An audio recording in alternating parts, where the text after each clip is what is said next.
Aí, Igor Natucci, na área. Tudo bem, gente? Hoje a gente vai falar com o Igor Natucci, jornalista. Ele já está aqui, já está pedindo para entrar. Vamos chamar ele aqui então para a conversa.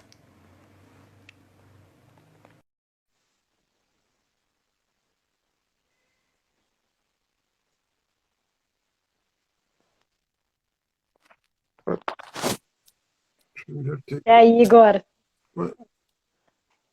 Aí está. Estou tentando te enxergar aí, então. Igor Não, aqui está. Natucci, E aí estava invertida a minha câmera. Como é que tá, Flávia? tudo bem? Então, para quem não conhece, seu Igor Natucci, jornalista, escritor, músico. Esqueci alguma coisa, Igor? Eu acho que é basicamente isso, Flávia. Acho que são basicamente esses os principais elementos. E também um grande usuário do Twitter. A gente também vai falar sobre isso, um cara que tem muitos Uhum, seguidores nessa rede social, que eu não uso, não gosto, infelizmente, desculpa, Igor, não sou uma apreciadora do Twitter, mas sei que é uma uhum. falha minha como jornalista, porque eu sei que todos os bons jornalistas são grandes usuários do Twitter, né? Eu diria que nesses tempos malucos, quanto menos a gente usar redes sociais, pode ser bom para nossa sanidade. Então, eu não diria que tu está falhando por não usar o Twitter. Eu acho que pode ser, acho que pode ser bom para tua vida de modo geral. Mas eu uso há muito tempo o Twitter e eu me divirto bastante com ele. Então, eu sou suspeito para falar bem ou mal do Twitter.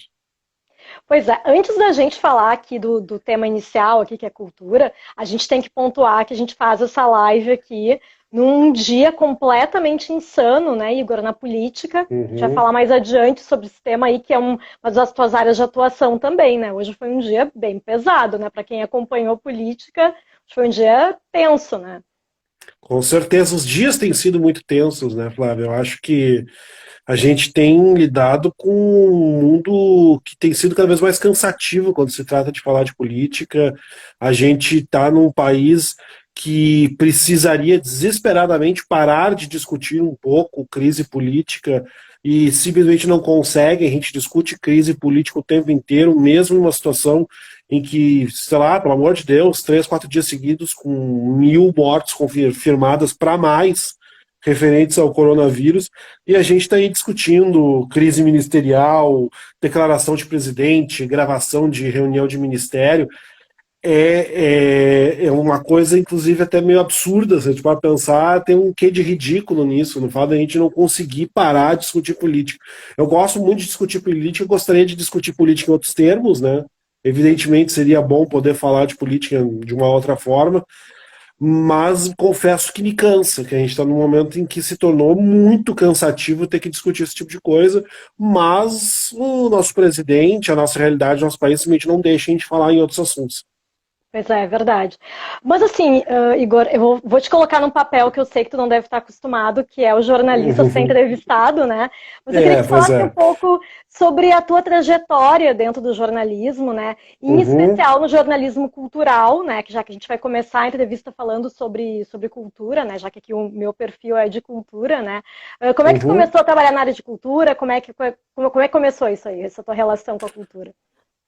Eu sempre tive meio na tangente da cultura durante bastante tempo, né? Sempre fui uma pessoa muito interessada em cultura, na esfera pessoal, sempre gostei de escrever, de tocar, compor música, então sempre tive uma relação também com a produção artística, mas trabalhar com cultura te deu, eu acho que eu dei os meus primeiros passos para trabalhar com cultura na época em que eu era repórter no Sul 21, isso foi 2011, mais ou menos, que durante algum tempo a gente fazia cobertura de tudo, né, no veículo, e durante algum tempo a gente fazia também coberturas na área cultural, então eu tive a oportunidade de fazer algumas matérias culturais naquela época, fazer resenhas de alguns shows, e isso foi uma primeira experiência que não foi tão profunda, porque o foco do Sul 21 naquela época e hoje ainda, ele era mais voltado para política e para sociedade, então ele não era tão voltado para a agenda cultural, para a cobertura cultural. Mas foi uma oportunidade que eu trabalhei um pouco com isso. Aí depois, no decorrer dos anos, eu trabalhei bastante como freela, fazendo alguns trabalhos ligados à cultura, participei de cobertura de vários eventos, também participei da equipe que realizou alguns eventos como Conexões Globais. Isso também foi uma vivência dentro da área cultural que enriqueceu, e todo esse aspecto foi se somando num interesse grande meu pela pauta cultural, que agora está se concretizando no Jornal do Comércio. Eu trabalho no Jornal do Comércio já vai fazer 3 para 4 anos que eu estou lá, e mais ou menos há um ano eu me tornei repórter da editoria de cultura do Jornal do Comércio e tenho trabalhado aí sim de uma maneira consistente, de uma maneira sistemática dentro da área da cobertura cultural. Pois é, um dos motivos que me fizeram te chamar para a gente ter essa conversa aqui é porque eu tenho Aham. conversado muito com artistas ou com produtores Uhum. sobre o impacto da pandemia, né, no cancelamento de eventos e tudo isso que está acontecendo que afeta a área cultural. Claro que é uma questão de saúde pública, mas acabou afetando as outras áreas, né? E Certeza. assim, nos bastidores, dentro da redação, como é que foi? Como é que chegou esse cancelamento? Como é que vocês fizeram para mudar as pautas? Como é que aconteceu isso? Foi na metade de março, mais ou menos, né?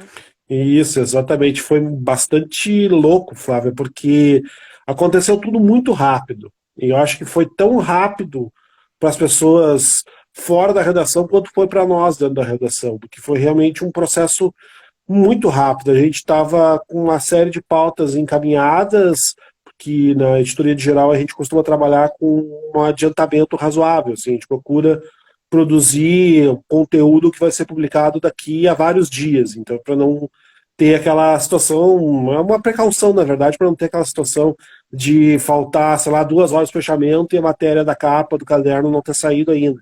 Então, a gente trabalha com um certo adiantamento, e a gente tinha entrevistas marcadas com pessoas que vão lançar shows, que vão fazer espetáculos, que estavam programando lançamentos, etc. E as entrevistas começaram a cair todas, uma atrás da outra, né? Simplesmente começou, em questão de horas, nós ficamos sem pauta. A gente tinha várias pautas e ali, no espaço de 1 hora, 2 horas, nós não tínhamos pauta nenhuma. E aí a gente tinha feito toda a agenda dos dias posteriores. Isso, eu acho que foi, não vou lembrar exatamente o número do dia aqui, na hora, mas foi, acho que na quinta-feira isso começou a ficar muito mais claro para nós o que estava acontecendo, e a gente tentando fazer, completar a nossa agenda, porque a gente tinha uma página que é uma página de agenda cultural, e a gente tentando fechar a página de novo, porque inúmeros daqueles eventos estavam sendo cancelados. E a gente chegou ao ponto, sei lá, de comemorar os eventos que não estavam sendo cancelados, porque a gente podia utilizar eles na página que ia ser publicada. E isso foi um processo que se deu muito rápido, e quando a gente se deu conta, estava tudo cancelado, não tinha mais nada. Então a gente não tinha mais o que colocar, né, no caderno. A gente teve que se reinventar meio que imediatamente, porque de uma linha de cobertura voltada para a agenda cultural e tentando desdobrar essa agenda cultural para algumas discussões mais profundas, a gente teve que meio que imediatamente inventar outra coisa, fazer outra coisa. E aí a gente passou boa parte da semana seguinte à eclosão mesmo do novo coronavírus no Brasil. A gente passou meio que tentando apagar esse incêndio, tentando entender como a gente poderia fazer cobertura cultural, e acabou sendo também a nossa última semana na redação do Jornal do Comércio, porque desde os últimos dias de março a gente está trabalhando como home office, né? Vai apenas alguns profissionais do jornal que são fundamentais para que o jornal rode, né? Para que a gente tenha uma rodagem, que vão até lá a redação, e a maior parte das pessoas estão trabalhando de casa. Eu estou nesse contingente, já faz um pouco mais de um mês que eu estou trabalhando de casa. Sim, e na verdade assim, né, vocês tiveram que deixar de ter o evento, né, eu fico pensando do meu lado de cá, Uhum, né, eu tenho trabalhado mais na sim. parte de divulgação, de assessoria de imprensa de artistas, né, e a gente Uhum, pega muito esse gancho, né, do evento como uma forma de divulgação, inclusive até de novos artistas, por exemplo, né, a pessoa não é tão uhum, conhecida, mas ela vai fazer show num lugar que é conhecido, então provavelmente vai sair pelo menos uma notinha, né. sim. nesse sentido, assim, o que tu acha que mudou nas pautas? Como é que vocês estão vendo, assim, qual é o gancho agora para conseguir, por exemplo, uma entrevista? Ou, assim, Uhum. você, como artistas independentes, por exemplo, que eventualmente estiverem nos assistindo, podem conseguir espaço na mídia agora cultural, né? Porque eu acho que fica essa dúvida das pessoas, né? Uhum. Com Tipo, certeza. ainda hoje, por exemplo, um artista que não é muito conhecido, se ele vai fazer uma live, isso é notícia? Não é mais, eu acho, né? Uhum. Exatamente. Eu acho que para quem está no olho do furacão, boa parte do que a gente viveu nas últimas semanas, eu acho que a gente ainda está vivendo, na verdade, mas foi mais acentuado logo ali no mês de abril, foi essa tentativa de entender o que, que a gente ia fazer, na verdade, né? Como é que a gente ia lidar com essa situação. Da nossa parte, a gente imediatamente pensou que seria necessário puxar o novo coronavírus para dentro da nossa cobertura cultural, mas de uma maneira cuidadosa, né? Não fazer uma sequência de um rosário de reclamações sobre o sofrimento que é trazido para a cultura, porque a gente acreditou que isso talvez se tornasse uma coisa pesada, uma coisa que não trouxesse interesse, né, por parte do nosso leitor. Então a gente tem tentado introduzir essa discussão que é fundamental e que é muito importante sobre a sobrevivência desse ecossistema da cultura numa situação tão drástica como é essa do novo coronavírus, mas introduzir essa discussão a partir da experiência dos artistas, dos criadores, né? Então a gente tem feito várias entrevistas com escritores, com compositores, com músicos, com pessoas ligadas ao cinema, ligadas ao teatro, falando com essas pessoas e trazendo a experiência de cada uma delas com essa girada absurda de chave que aconteceu com a chegada desse vírus aqui no Brasil, e a partir da experiência delas, trazendo essa discussão aí como uma camada que a primeira vez talvez pareça uma camada mais profunda, mas que eu acho que está bem clara na superfície de tudo isso, que é a necessidade de achar um jeito de fazer com que esse ambiente sobreviva. Então a gente tem feito bastante isso e procurado, a partir da conversa com essas pessoas, mostrar que a cultura continua sendo tão importante quanto sempre foi, em alguns aspectos talvez ainda mais, e que a gente não pode simplesmente achar que a cultura é uma coisa dada, que o músico foi o músico, o artista, a atriz, o escritor, são como se fossem robozinhos que produzem algo para a gente consumir. Tentar provar, mostrar, demonstrar que a discussão é mais profunda e que a gente precisa achar caminhos para essas pessoas poderem estar vivas, na verdade, do outro lado de tudo que está acontecendo. E a gente tem tentado puxar muito a nossa cobertura para esse lado, fazer com que as pessoas estejam presentes na nossa discussão a partir não do que elas produzem necessariamente, mas como atores e atrizes da cultura gaúcha e brasileira que vive um momento muito difícil e que de diferentes formas demonstram esse momento a partir da sua arte, do que estão vivendo. Diz o Eduardo da Camino, robozinhos estão aparecendo bastante. Não sei exatamente o que ele quis dizer com isso. Pode ser mais explícito, Eduardo da Camino. A gente pode comentar a respeito. Não sei se tu entendeu o comentário dele.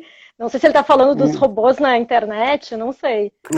Eu imagino que sim. Imagino que sim, né? Eu não sei exatamente o que ele está querendo dizer, mas pelo que eu vejo, tem bastante a ver com o fato dessas criaturas não verdadeiras que ficam rondando as nossas discussões e com as quais, na verdade, já estou bastante acostumado. Na verdade, assim, para a gente encerrar esse tópico cultura, pelo menos por enquanto, que vamos falar sobre política, que aí o bicho vai pegar aqui, né? Com Arrobas certeza. fictícias, diz o Camino. E é isso aí que a gente Tem estava falando, bastante. exato. Tem Mas bastante. assim, eu acho que é muito importante isso que tu falou, Igor, no sentido de que talvez as pessoas realmente passaram a entender, e acho que esse é o papel fundamental da imprensa, do jornalismo cultural nesse momento, de que é muito bonito o trabalho que é apresentado ao público, mas de que ele é a sobrevivência de muitas pessoas. Né? Exatamente. Nem todos os artistas têm outras fontes de renda, ou são pessoas ricas, abastadas, que podem viver né, só da fruição artística, né, que elas precisam realmente pagar as suas contas através dos shows, da venda de livros, dos espetáculos teatrais, né? E que então talvez isso é uma coisa que às vezes o grande público ele às vezes não enxerga isso tão claramente, né? Acho que às É. vezes, inclusive de uma forma até um pouco maldosa, assim, é no show pequeno, né? Que a pessoa pede isenção, pede o nome na lista, né? Porque ela Uhum. nem sempre ela vai conseguir de graça, ou quase nunca, né? A não ser que seja muito influente, vai conseguir de graça entrar num show internacional. Mas no boteco da esquina lá, quando o amigo vai tocar e o cover custa R$ 20, ele vai lá e pede o nome na lista, né? Certamente. Então eu Não, acho que eu acho que eu não me alinho com as pessoas que acham que a gente tem que tirar lições, transcendências da parte do novo coronavírus, que a gente não tem que tirar uma grande lição. Mas eu acho que é uma oportunidade para a gente se ligar de algumas coisas, né? E eu acho que além do artista, né, todo o ecossistema da arte, todo o ecossistema da cultura, porque é a casa de espetáculos que não está abrindo, sabe? É a livraria que não está conseguindo, né, que não pode abrir e tem que sobreviver de teleentrega de livro, é muito mais difícil. É o barzinho que a pessoa vai depois do show, que não está podendo abrir e também não está tendo esse público.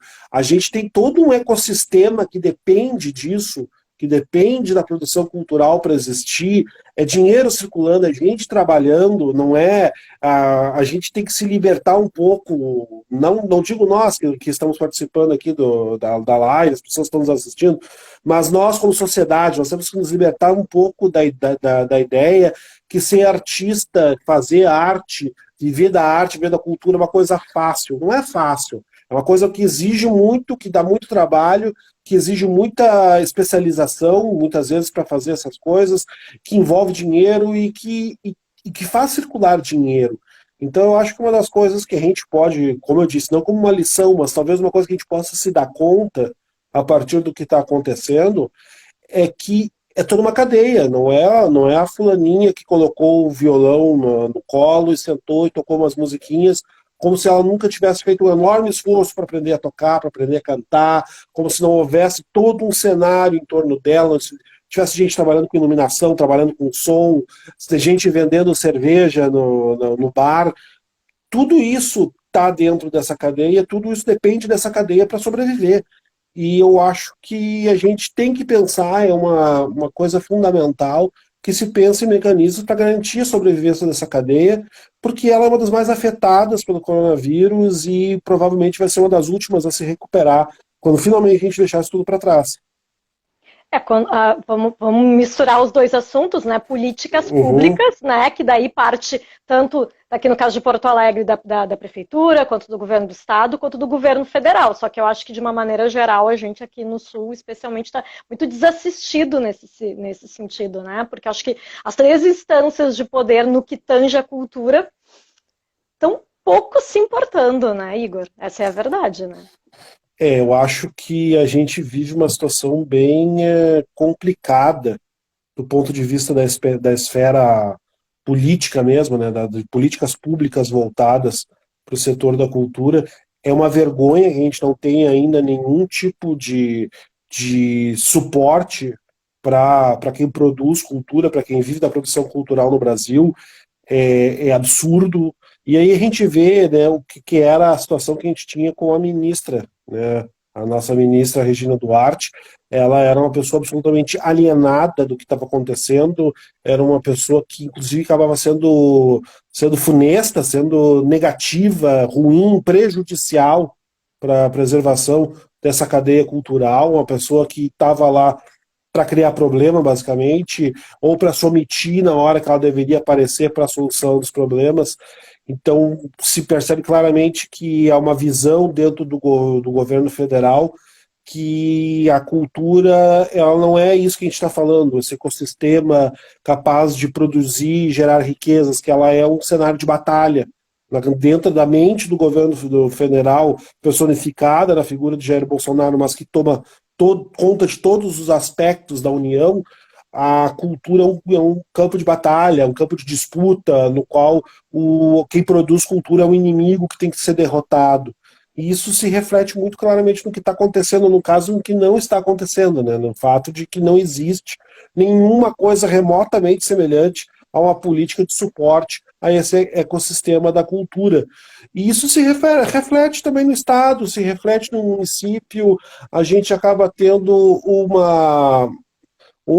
é uma cadeia, né? O que dá errado lá em cima, ele vem como se fosse uma cachoeira e vem descendo até onde a gente se encontra aqui, que é o município, que é o estado, e a gente percebe muito claramente os lugares correndo um risco real de fechar, de não reabrirem quando passar toda essa situação, porque não há uma preocupação em manter eles vivos como se não fosse uma coisa importante. É uma coisa importantíssima e talvez a gente só se dê conta de tão importante que é quando for tarde demais, quando já tiver, quando esse cenário estiver seriamente comprometido.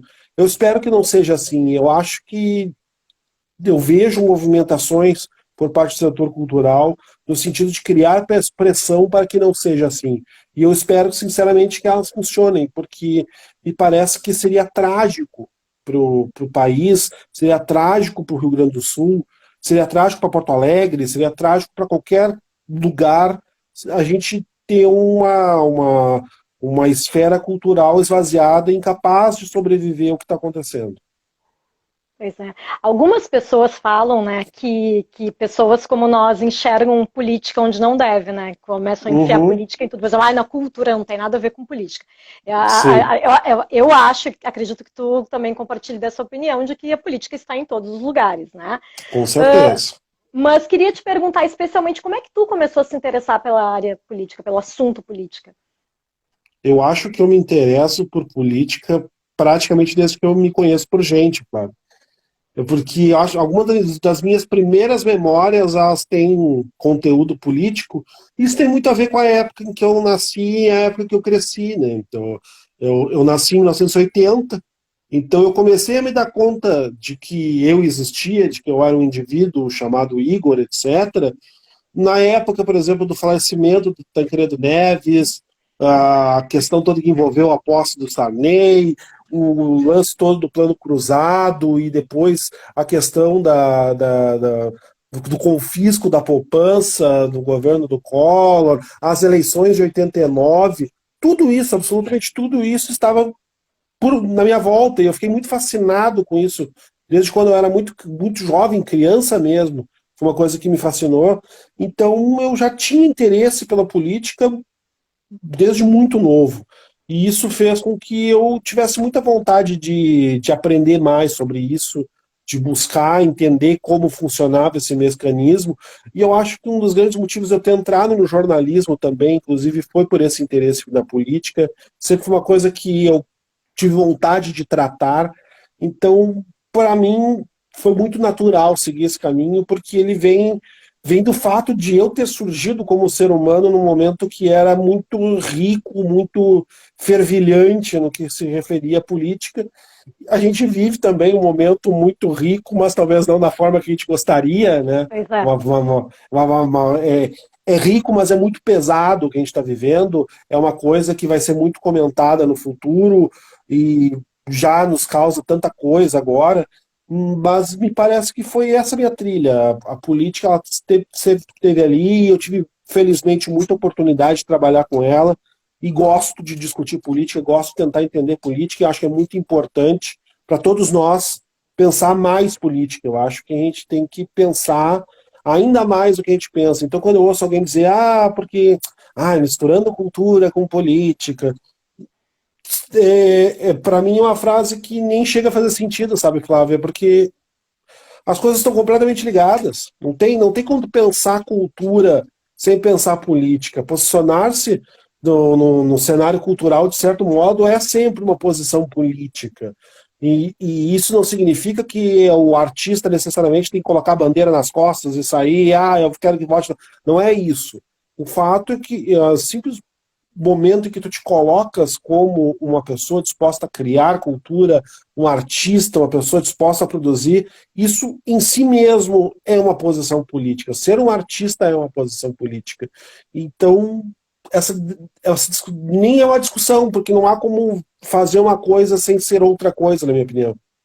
Ou quando as pessoas acham, por exemplo, que só se deve falar de política em ano eleitoral, por exemplo. Então, falaríamos apenas de 2 em 2 anos de política, que também, para mim, não faz o menor sentido, né? E que é uma ingenuidade. Isso é uma ingenuidade, porque a política não é o voto, né?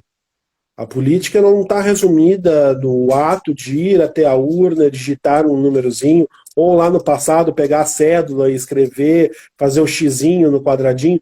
Não é isso. A política não se resume a isso. E essa é uma esfera muito importante da política institucional, da política partidária, mas não é. A política ela é muito mais ampla que isso. Ela existia muito antes de existir esse modelo no qual a gente vive, possivelmente vai existir durante muito tempo, enquanto existir humanidade, vai existir política, e ela se manifesta de outras formas. A gente pode fazer política de inúmeras maneiras que não envolvem o voto. A gente está muito preso a essa ideia de que a política é como se fosse um grande jogo de escolher quem vai nos governar. E esse é apenas um dos aspectos da política. Então não tem sentido eu querer discutir política de 2 em 2 anos, porque justamente o que acontece nesses intervalos é talvez mais importante do que um númerozinho que eu vou marcar na urna. E como jornalista da área de política, quais são as coberturas políticas que tu acha que foram mais relevantes na tua trajetória até o momento? Eu trabalhei bastante com política, especialmente nos meus tempos de Sul-21. Né? Foi um momento em que a gente estava bem inserido dentro de um momento que era muito efervescente do ponto de vista da sociedade porto-alegrense. Né? Então, aquela época foi muito destacada, por exemplo, que foi a época que aconteceu uma série de movimentos sociais que estavam ligados àquela questão da Copa do Mundo, né? Aquele incidente do Tatu Bola, quando o boneco do mascote da Copa do Mundo foi supostamente esfaqueado, na verdade não foi esfaqueado, enfim, mas aquele momento era um momento em que havia uma efervescência de movimentos sociais em Porto Alegre acontecendo, e isso era totalmente político, né? E foi muito. Não é cobertura de Assembleia, não é cobertura de Palácio Piratini, mas é muito marcante do ponto de vista político, porque todos aqueles movimentos que constituíram o bloco de lutas, que começou com os protestos com relação à passagem de ônibus, que se transformaram em uma coisa maior e que foram a gênese, em Porto Alegre foi a gênese do que aconteceu em 2013, todo aquele movimento de 2013, ele começou em janeiro ou fevereiro de 2013 aqui em Porto Alegre, com os protestos que eram organizados pelo bloco de lutas para lutar contra o aumento da passagem de ônibus na capital, e poder ver todo esse movimento tomando forma, saber quem eram os atores desse movimento, as atrizes desse movimento, as pessoas que faziam ele acontecer, e poder ver como ele se desenvolveu e virou aquela coisa absurda, gigantesca, e todos os desdobramentos. A gente ainda está ouvindo os ecos de 2013 e vamos ouvir durante muito tempo, né? Muito tempo ainda vai estar ecoando em nós o que aconteceu naquele ano. Ter participado disso, para mim, foi talvez o ponto mais rico da minha trajetória jornalística até aqui. Eu acho que foi uma das coisas que realmente forjou a minha personalidade, forjou meu caráter e forjou a minha capacidade jornalística. Aquele foi talvez o principal momento desses. No início da live eu fiz uma brincadeira contigo, Igor, sobre a questão do Twitter, né? Eu quero voltar a falar contigo sobre isso, porque eu vi ali o teu número de seguidores e fiquei espantada. É bastante, né? Quantos seguidores tu tem no Twitter atualmente? Eu acho que são uns 18.700, mais ou menos, que deve ter por ali. É bastante, bastante gente. É bastante gente. Tem gente com muito mais, mas é bastante gente. Pois é, e como é que é isso? Tu publica alguma coisa e quando tu vê, o troço é replicado. Eu vejo muita gente que nem sabe que a gente se conhece compartilhando as tuas postagens e tal. Como é que é isso? Tem muito hater? Se incomoda muito? Como é que é? Assim, eu começo essa resposta dizendo que eu não sei como é que isso vai acontecer comigo, sabe? Eu não sei como é que eu fui, não estou fazendo gênero, eu realmente não sei como eu fui ter tantos seguidores no Twitter, não faço ideia. Tá? Eu realmente não Provavelmente sei. pelo conteúdo do que tu produz, né? Vamos pela Eu espero, lógica, né? espero que Eu sim, acho, espero que né? sim. Essa é a Imaginando. resposta que mais me agradaria. Tá Né? bem. Mas, enfim, não foi uma coisa, quero dizer, eu digo isso não para fazer gênero, é para dizer que não foi uma coisa planejada, que não há uma estratégia por trás. Então, muitas das coisas que aconteceram durante os anos lá, eu não sei muito bem que efeitos foram tendo. Foi uma coisa que foi se construindo e que acabou ganhando essa dimensão. Com relação a hater, tem muito. Tem muito, até porque boa parte do que eu coloco no meu perfil do Twitter é política, né? Então, e eu não sou do tipo de pessoa que fico dourando a pílula, nunca gostei disso, não vou começar a fazer isso agora. Eu tento ser muito enfático com relação às coisas que eu penso, que eu acredito, que eu acho que devem ser ditas. Isso certamente gera muito incômodo e muito desconforto. Então tem muito perfil no Twitter que tem, sei lá, 2 seguidores e que foi aberto na semana passada, que do nada aparece para me xingar. Se eu for abrir agora, for lá na área das mensagens diretas, e eu abrir a aba das mensagens dos que não são meus seguidores, vai ter dezenas de mensagens de pessoas me desancando de todas as formas possíveis. Assim. Então acontece muito hater, acontece algumas ameaças de vez em quando, mas eu tento não levar muito a sério, eu tento não dar muita atenção para essas coisas, porque eu não acho que seja. Em primeiro lugar, não acho que seja o ponto mais significativo da plataforma. Eu acho que a gente tem que tentar ver as coisas por um outro viés também, não permitir que esse pessoal que tenta jogar veneno na nossa vida ele se torne o preponderante. Então, não é. Eu não uso o Twitter para ficar batendo boca, então realmente não vou dar alimento para quem deseja isso.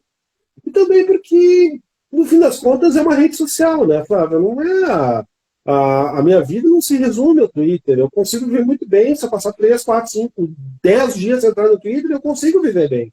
Não é, não, a minha vida não se resume ali, então o que as pessoas acham ou deixam de achar, sei lá, não tem muita importância.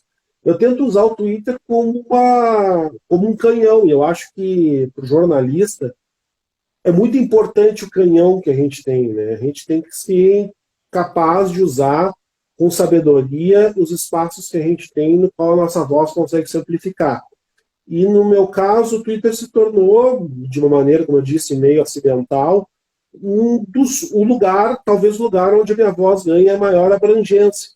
Ele tem uma abrangência muito grande ali, evidentemente. O jornal que eu trabalho tem uma abrangência enorme, mas aí é uma abrangência dele, não é minha. Né? É uma abrangência do Jornal do Comércio, não minha. Né? O Voz, que é o veículo colaborativo com o qual eu participo e colaboro com uma certa pessoa, que eu não vou dizer quem é, mas eu estou conversando com ela agora, nesse momento. Depois, já vamos falar sobre isso, já vamos falar sobre isso. Pois então, ele também tem a sua voz, que não é a minha voz, né? E então estou fazendo um trocadilho com o nome do lugar, né? Ele tem seu canhão, que não é o meu canhão.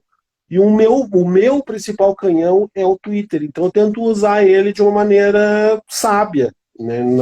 Tentando fazer com que ele traga coisas positivas e discussões positivas e reflexões importantes, às vezes duras, mas sempre necessárias.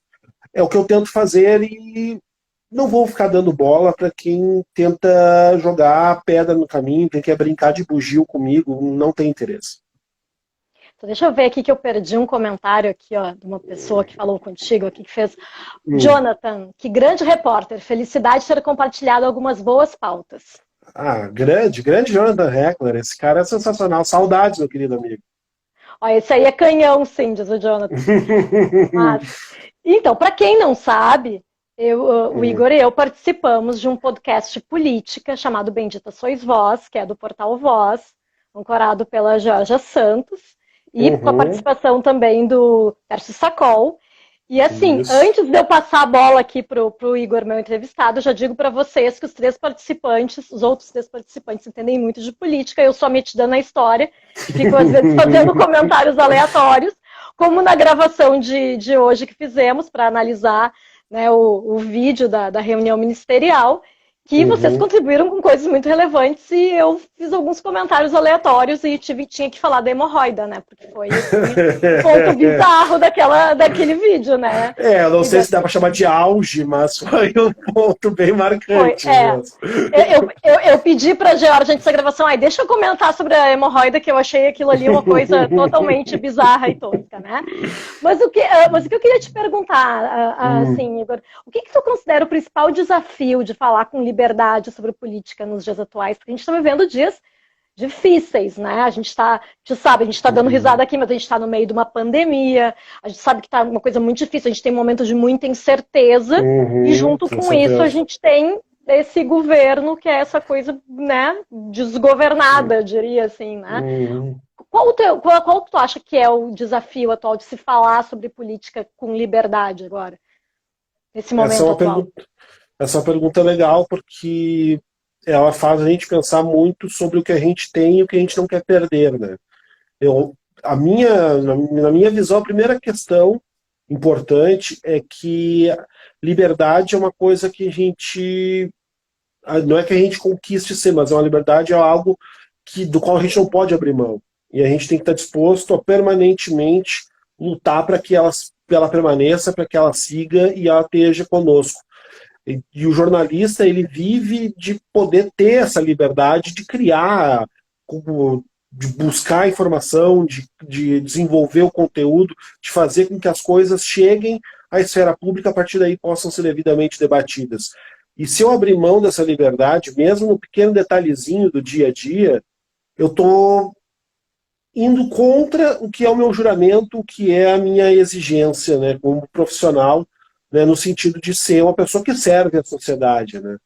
Então, me parece que a liberdade, para a gente conseguir manter a liberdade para falar, para comentar, para criticar, para apontar o absurdo, para dizer que isso não é aceitável, para dizer que isso é grotesco, que isso é horrível, e também a gente ter a liberdade para propor a pauta que a gente quer, para tentar fazer a discussão que a gente julga relevante. O primeiro ponto, e talvez o mais importante, é que a gente adote essa postura de quem não quer recuar.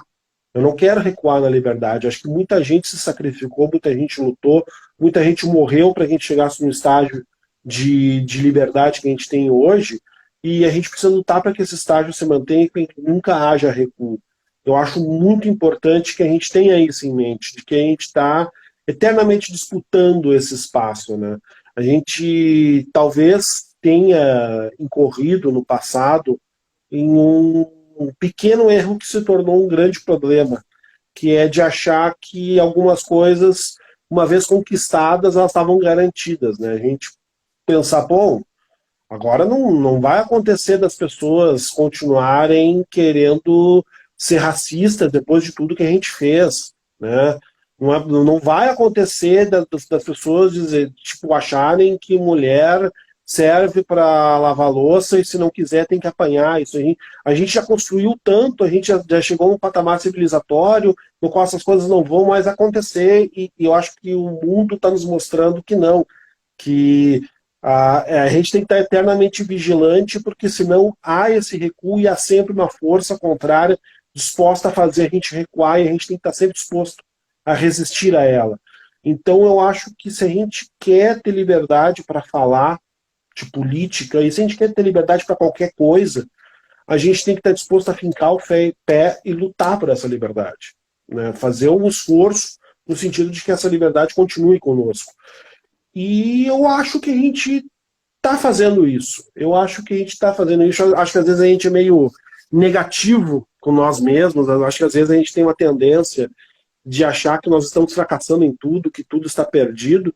Mas me parece que a gente está num momento de uma grande disputa, que ela é horrível, ela é assustadora, porque talvez nunca, né, para nós, certamente, nosso período de vida, nunca, mas é difícil pensar um outro momento na história da sociedade brasileira em que as coisas tenham se plasmado, tenham tomado forma num governo tão aterrador, com pessoas tão horríveis, capazes de dizer coisas tão brutais, e ao mesmo tempo a gente ter essa questão das redes sociais se transformando num veículo de ódio, de opressão ao diferente, de tentativa de fazer com que todo mundo cale a boca ou concorde com o chefe. Tudo isso assusta, tudo isso não apenas assusta, mas também angustia, porque não é só assustador, é nojento, é podre também. Então, tudo isso nos causa uma angústia muito grande e às vezes faz a gente pensar que está tudo perdido, que não tem mais como voltar atrás. Mas eu não acho isso. Eu acho que a gente, na verdade, a gente tem muito terreno que a gente conquistou e que a gente tem força para preservar. E aí, o primeiro passo é ter consciência de onde a gente chegou e de que a gente não quer dar nenhum passo para trás. Se a gente tiver essa disposição, eu acho que a gente está numa posição bem mais razoável nessa disputa para manter a nossa liberdade. E acho que nesse momento que a gente está vivendo, que apesar de ter de a democracia estar muito em risco, a gente ainda vive num regime democrático que nos permite, por exemplo, né, usar as redes sociais, as plataformas digitais para fazer jornalismo livre da forma que a gente considerar mais adequada, né? Então acho que é um momento que eu acho que para mim especialmente, né, a liberdade que a Geórgia nos dá no Voz é uma coisa que eu nunca tinha vivido. Eu vim de veículos da grande mídia, né? E em que mesmo que não houvesse nenhum tipo, nunca sofri nenhum tipo de censura do chefe me dizer não publica tal coisa, mas a gente tem aquela autocensura às vezes, né? Pensar que determinada pauta, dependendo do viés, o editor não vai aceitar, então é melhor a gente meio que vai se acomodando ali, né, naquele lugarzinho que a gente tá, né? No meu caso, em que eu vinha de uma função que eu não tinha, não era chefe, eu era repórter, né? Então eu estava ali muito escondidinha ali. E aí daqui a pouco, quando a Geórgia me deu voz, né, vamos fazer de novo o trocadilho aqui, para mim foi muito difícil, vou te dizer, porque teve um momento assim em que eu pensei, pai, eu posso escrever o que eu quiser nessa coluna aqui, eu posso realmente falar qualquer coisa que me vier à cabeça num podcast. E eu acho que isso acaba sendo muito, muito bom, porque a gente tem essa oportunidade mesmo, né? É um momento muito difícil que a gente está vivendo, mas eu acho que às vezes para mim me serve como quase uma terapia de grupo, assim, quando a gente começa a debater ali esse momento atual que a gente está vivendo, né? Com certeza, eu acho que essa é uma das grandes graças do Voz, uma das grandes características do que a gente está conseguindo construir ali, né? O fato de que é um lugar que é genuinamente experimental, né? Que tem essa liberdade e que concede aos seus participantes essa liberdade para fazer, para criar e para produzir jornalismo dentro das diretrizes que são caras à profissão em si. E eu acho que muito disso é um treinamento mental, inclusive, sabe? Me parece que muitas vezes a gente trabalha em condições que não são favoráveis a essa liberdade, né? Falando agora como jornalista. A gente muitas vezes está em veículos que não nos dão tanta liberdade quanto nós gostaríamos, que, de certo modo, delimitam as avenidas pelas quais a gente pode andar.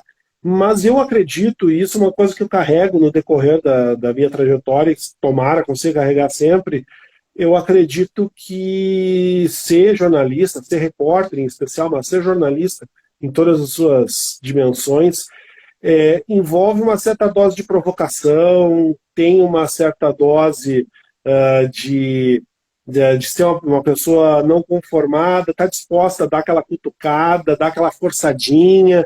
Eu sempre defendi que a redação de um veículo ela é um ambiente de muita camaradagem, mas de um pouco de pressão. Eu acho que tem que ter um pouquinho de discussão, tem que ter uma tensão acontecendo. Eu acho que existe uma tensão sadia possível entre um repórter e o seu editor ou editora. Eu acho que existe um quesinho de tensão que precisa existir e que tem que ser forçado também pelo profissional, né? Eu acho que a gente não pode fazer, a gente não pode cair naquela coisa, mas nem vou fazer, né? Porque não vai passar, não vai acontecer, eu vou propor essa pauta, a editora não vai querer. A gente tem que o tempo todo fazer um treinamento mental no sentido de que, não, a nossa parte é criar essa provocação.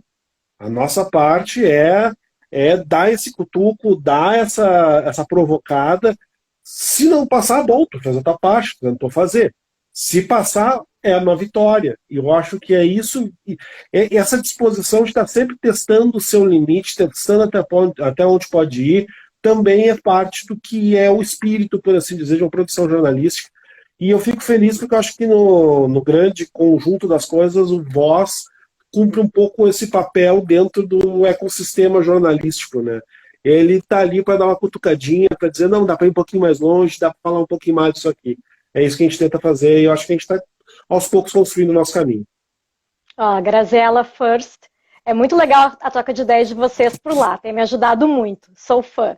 Para quem Sensacional. não acompanhou, não acompanha o podcast, é Bendita Sois Voz, tem todas as plataformas Uhum. digitais, e o site é voz.social. Acho muito legal essa Isso. extensão aí que a Georgia conseguiu, né? Nunca tinha visto, na verdade, Eu também mas não. ela conversa bastante com a ideia do projeto, né? Sim. E, e eu não quero perder a oportunidade, Igor. A gente tem tanta coisa para falar, porque, como eu falei no início Uhum. da live, pessoa que faz muitas coisas, né? Quero aproveitar aqui. Temos ainda algum tempo de conversa para falar de ti como escritor. Eu sei que tu Uhum. já é um escritor publicado, né? Uhum. E queria ver que tu falasse sobre o teu livro e também saber se tu anda escrevendo alguma coisa, aproveitando esse momento aí de isolamento social para produzir alguma coisa em termos literários. Eu tenho um livro publicado, como tu colocaste, O Senhor Gelado e Outras Histórias, que saiu pela editora Zolk, e é um livro de contos, tem 17, 18 histórias, foi lançado no final de 2017, começo de 2018, e a gente está produzindo, né? Eu gosto muito de escrever desde sempre, é uma das outras coisas que me acompanharam durante toda a trajetória. Eu acho que o meu primeiro contato com a produção criativa foi por meio da palavra, da escrita. Então, eu venho há muito tempo escrevendo e levou bastante tempo até eu ter esse impulso de publicar. E felizmente consegui publicar e agora tive que dar uma pausa e agora estou tentando retomar. E eu tô, digamos assim, eu tô aquecendo, eu tô no momento de aquecimento, assim, voltei a escrever com um pouco mais de regularidade, mas ainda tá na hora de pegar aquele ritmo, assim, a coisa começar a reacelerar. Eu estou trabalhando em algumas histórias e eu espero ter alguma coisa para publicar, talvez no começo do ano que vem, poder publicar o segundo volume de contos. Estou trabalhando num romance também, mas esse aí eu não tenho muita previsão de quando é que vai ficar pronto. Está bastante complexo de fazer ele acontecer. E vou escrevendo, vou tentando produzir e tentando também usar isso como um meio de expressão, né? Eu tento falar das coisas que me angustiam, né?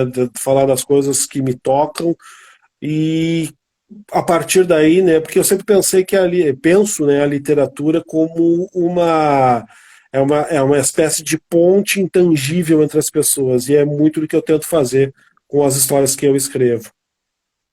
Aí eu sou uma pessoa curiosa, tu tá para adiantar pra gente Hum. qual é a ideia do romance? Fiquei curiosa para saber. O romance, ele é uma história sobre o fim do mundo, né? Nossa. Ele é um pouco uma distopia, né? Não diria exatamente que é uma distopia dentro do que a gente costuma colocar conceito clássico, né? Do Uhum. mundo que deu errado, etc. Mas ele tem alguns elementos distópicos. E ele é uma história que eu tenho na minha mente há muito tempo, a questão de, sei lá, 10 anos, talvez. Ela já está martelando no meu cérebro. E é engraçado porque agora, retomando essa história, voltando a trabalhar nela, tentando dar formato definitivo a ela, fica claro para mim como ela tem muitas conexões com o que a gente está vivenciando agora, que são conexões que eu criei lá no passado e que eu nunca imaginei que pudessem ganhar as conotações que elas ganham agora dentro do mundo que a gente está vivendo. Então, está sendo muito interessante a experiência de retomar a escrita dessa história, porque ela fala de coisas que a gente está vivendo e que não eram tão claras no momento em que eu me propus a contar a história. Então está sendo muito interessante, que acaba tendo algumas analogias que eu nem imaginava e que vão fazer talvez um sentido bem diferente do que eu pensava quando o livro se concretizar. Pois é, o Camilo comentou que hoje distopia é não ficção. E É, a, é verdade.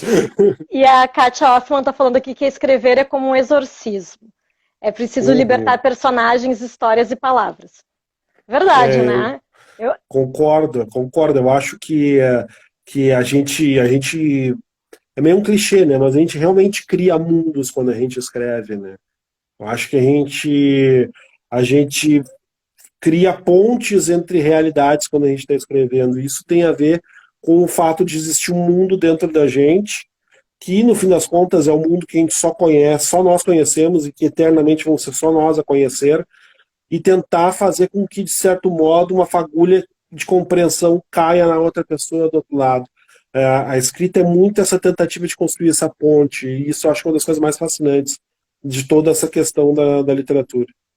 Pois é, estava falando antes ali sobre distopias, eu acho que distopias são muito interessantes e a gente pode ver vários casos, exemplos de livros clássicos que acabam sendo reaplicados ao longo da história, né? A gente vê lá 1984, que foi criado num outro contexto, mas a gente consegue ir readaptando para o momento atual, né? Então a tua ideia ser algo Uhum. de 10 anos atrás, mas que de repente tu consegue fazer conexões atuais, acho que vai dar coisa boa aí, hein? Eu espero. Não, e uma coisa, eu realmente digo que me surpreendeu.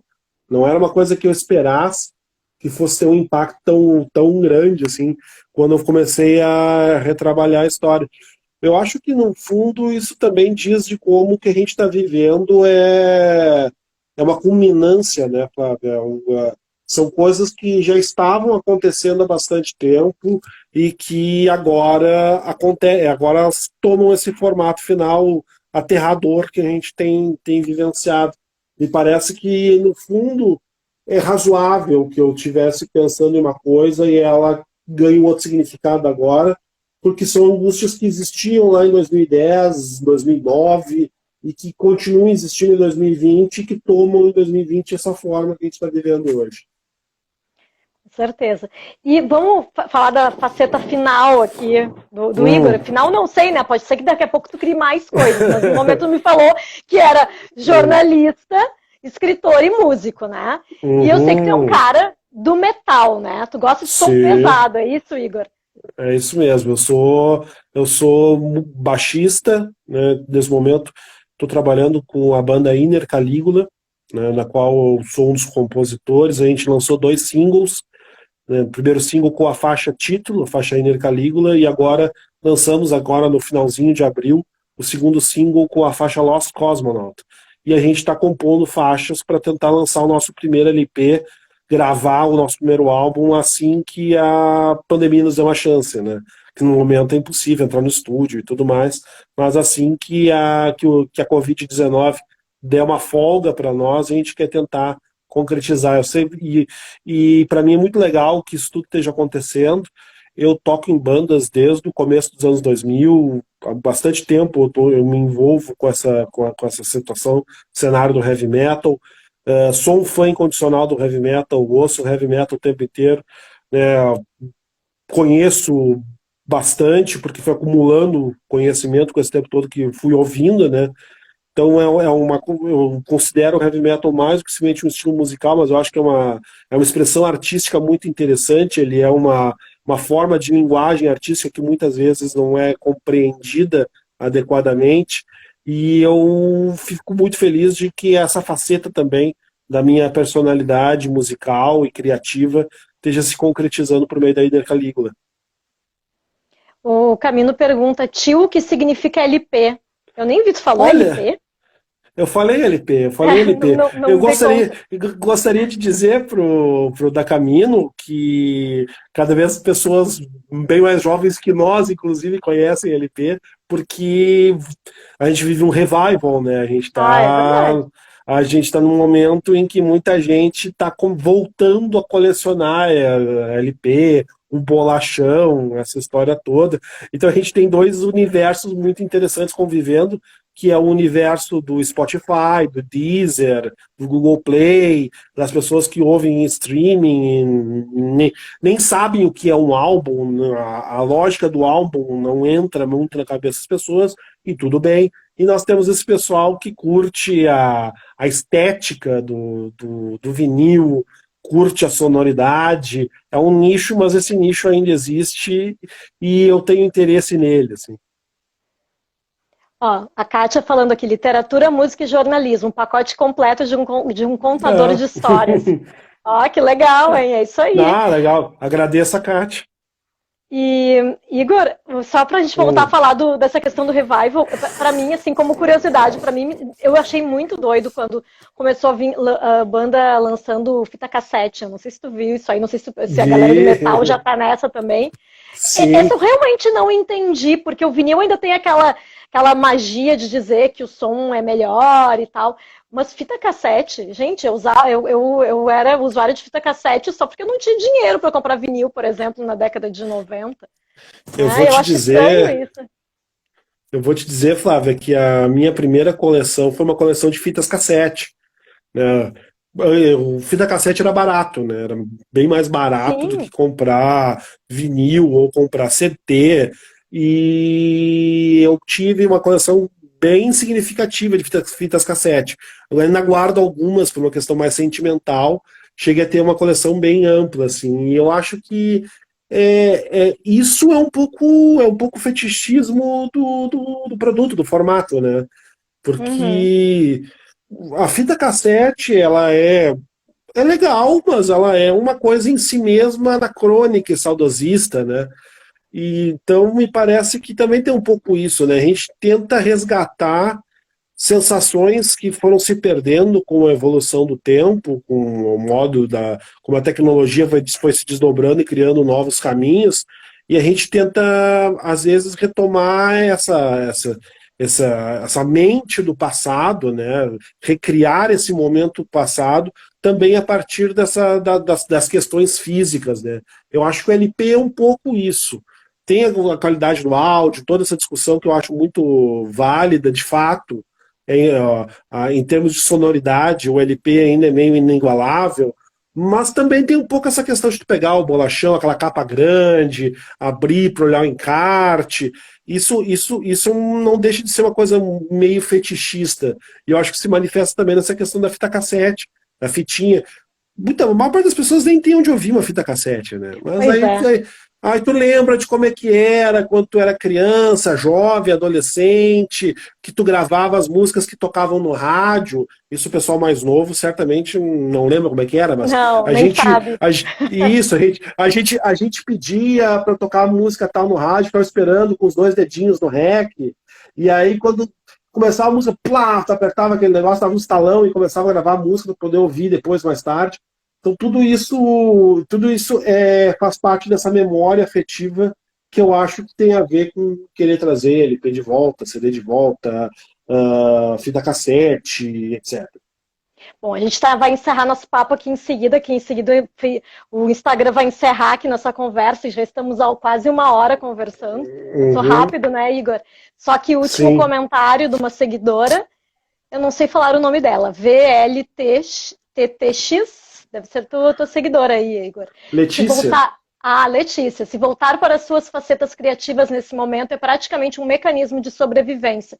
Preciso procurar conforto no meio desse caos.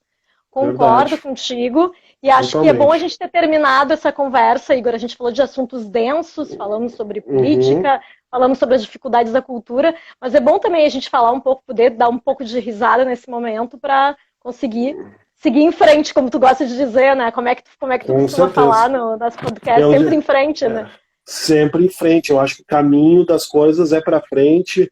A gente tem que buscar o novo, tem que buscar a solução dos impasses e tentar manter esse brilho no olho, né? Não dá para deixar que tudo de ruim, negativo que a gente tem vivido seja capaz de nos derrubar, de nos destruir, de nos destroçar.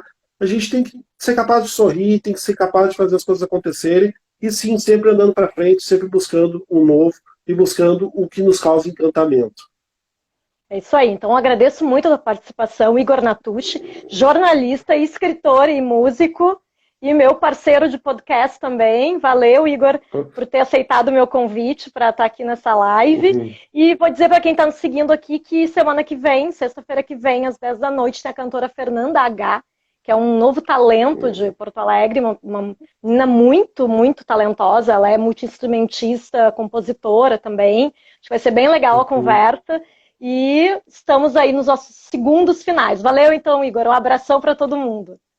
Eu que te agradeço, Flávio, foi bem legal, gostei muito. Um grande abraço a todo mundo, bom final de semana aí.